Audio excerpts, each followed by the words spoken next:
Hello students, BEd के first year के पाठ 1 का कुछ अंश हमारा कल बाकी था।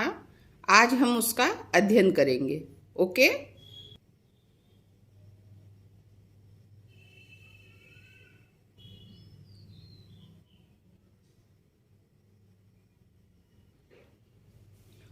डियर स्टूडेंट्स, कल हम लोगों ने पहले पाठ का अध्ययन किया था, तो वीडियो काफ़ी लंबा हो रहा था, इसलिए ज्ञान संबंधी सिद्धांत से पहले हमने छोड़ दिया था।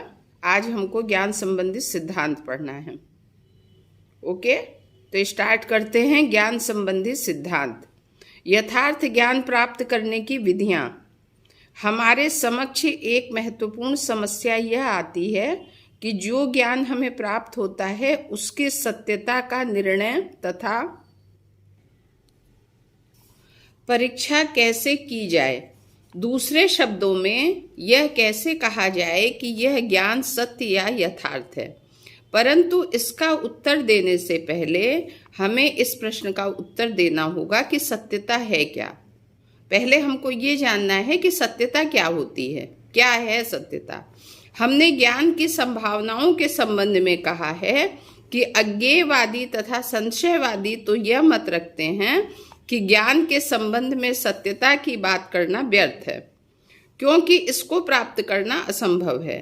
यदि हम संशयवादी या अज्ञेयवादी के दृष्टिकोणों को मान्यता दें तो हम कहेंगे कि सत्य को प्राप्त नहीं किया जा सकता है।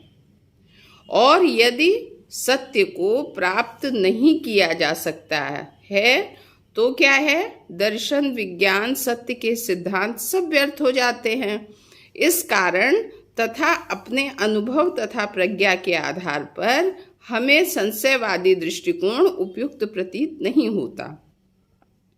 हमें कुछ न कुछ निश्चित ज्ञान तो अवश्य प्राप्त हो सकता है। इसलिए हमारे लिए यह जानना भी जरूरी है कि सत्यता की परीक्षा कैसे की जाए। अब देखिए, दार्शनिक 3 सिद्धांतों का वर्णन सत्यता की परीक्षा के संबंध में करते हैं। वो 3 सिद्धांत कौन कौन से हैं, ये हमको सूक्ष्म रूप में, शॉर्ट रूप में जानना है।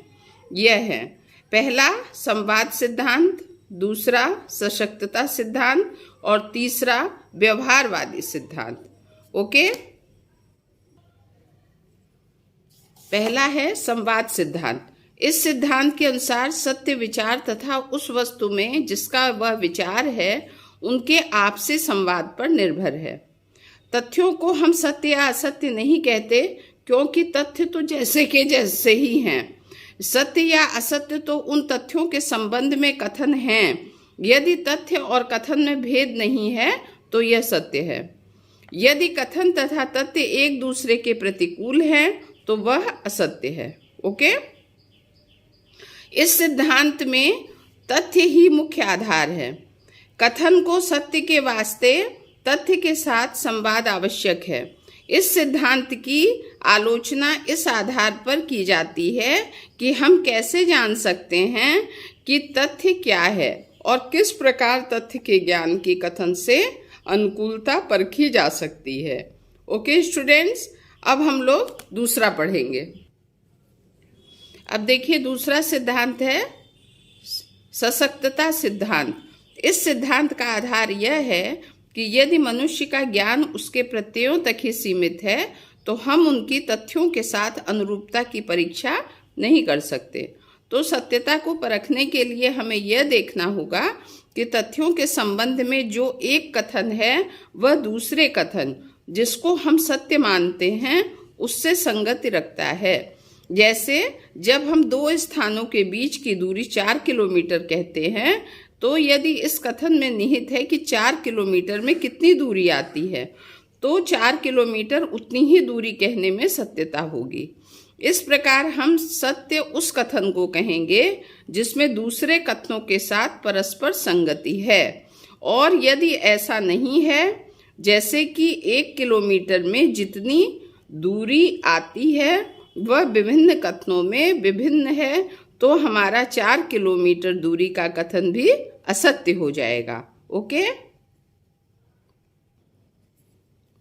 अब तीसरा है व्यवहारवादी सिद्धांत। व्यवहारवादी ऊपर के दोनों सिद्धांतों को नहीं मानते हैं, यह सत्यता को परिवर्तनशील मानते हैं।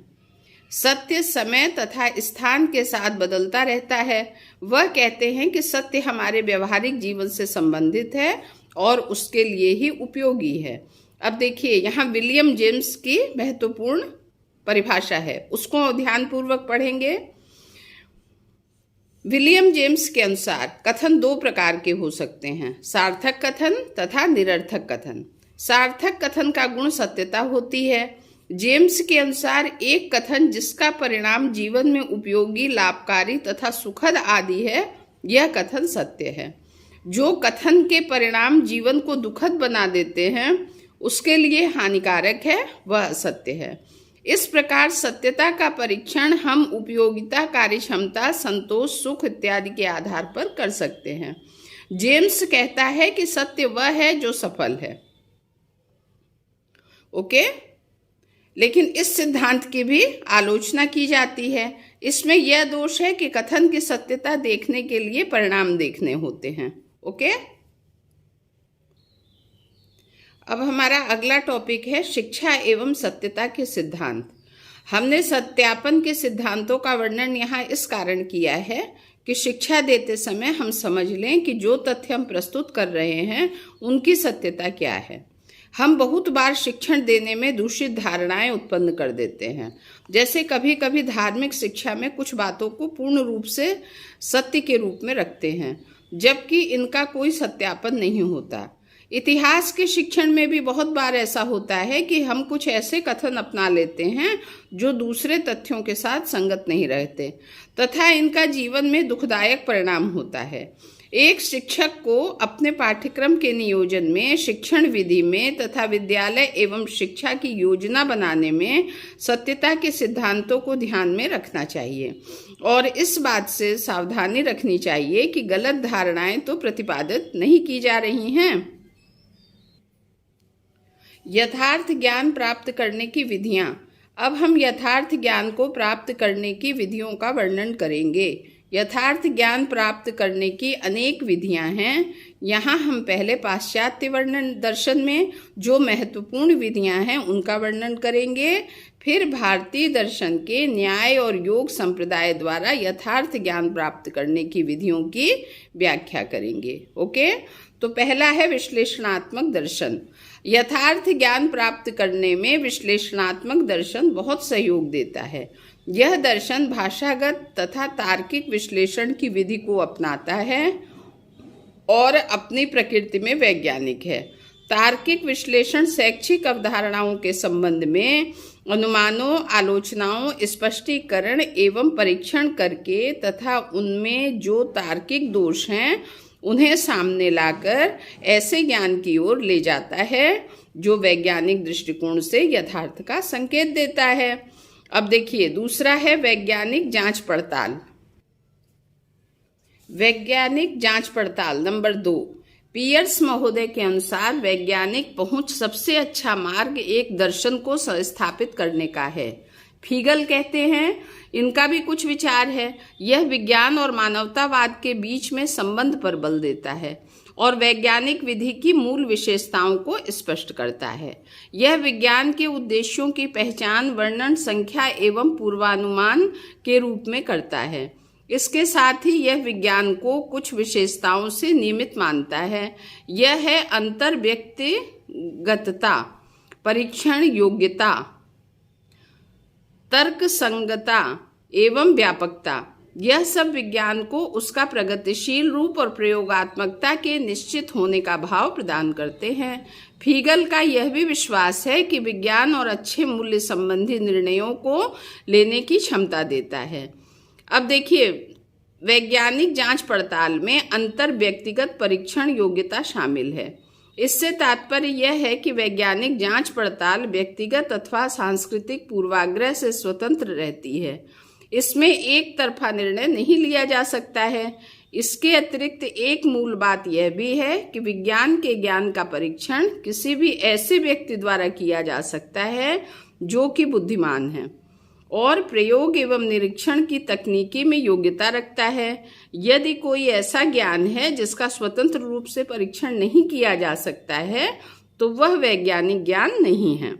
अंतर व्यक्तिगतता परीक्षण की कसौटी ही वैज्ञानिक और अवैज्ञानिक प्रक्रियाओं में विभेद करती है। Thank you.